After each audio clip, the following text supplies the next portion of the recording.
నమస్తే. నేను మీ స్వప్న. పావు కేజీ పచ్చిరొయ్యలతోటి, ఒక అర కేజీ బీరకాయలతోటి అదిరిపోయే పచ్చిరొయ్యలు, బీరకాయ కూరని నా పద్ధతిలో స్పైసీగా ఏ విధంగా చేయాలో చూద్దాం. ఎవరు ఈ వీడియో చూస్తున్నా మీరు కూడా ట్రై చేయండి. మీకు చాలా బాగా అర్థమవుతుంది. కర్రీ కూడా అదిరిపోతుంది.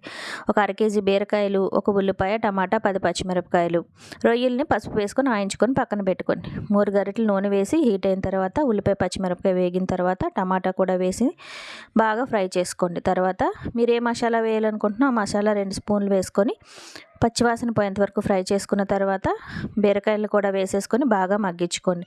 ఇప్పుడు రొయ్యలు కూడా వేసేసుకోండి. రుచికి సరిపడా ఉప్పు, 3 స్పూన్ల కారం వేసుకొని దీన్ని అంతటిని కలుపుకున్న తర్వాత ఒక గ్లాస్ వాటర్ వేసుకొని మీడియం ఫ్లేమ్లో మూత పెట్టేసుకొని ఒక 10 నిమిషాలు ఉడికించుకోండి. అంతే, చూసారా, సింపుల్గా పచ్చి రొయ్యలు బీరకాయ కూర రెడీ అయిపోయింది. చాలా బాగుంటుందండి. స్పైసీగా మీరు కూడా ట్రై చేయండి, టేస్ట్ చేయండి, కామెంట్ చేయండి. నచ్చితే ప్లీజ్ నా ఛానల్ని సబ్స్క్రైబ్ చేయండి. Thank you.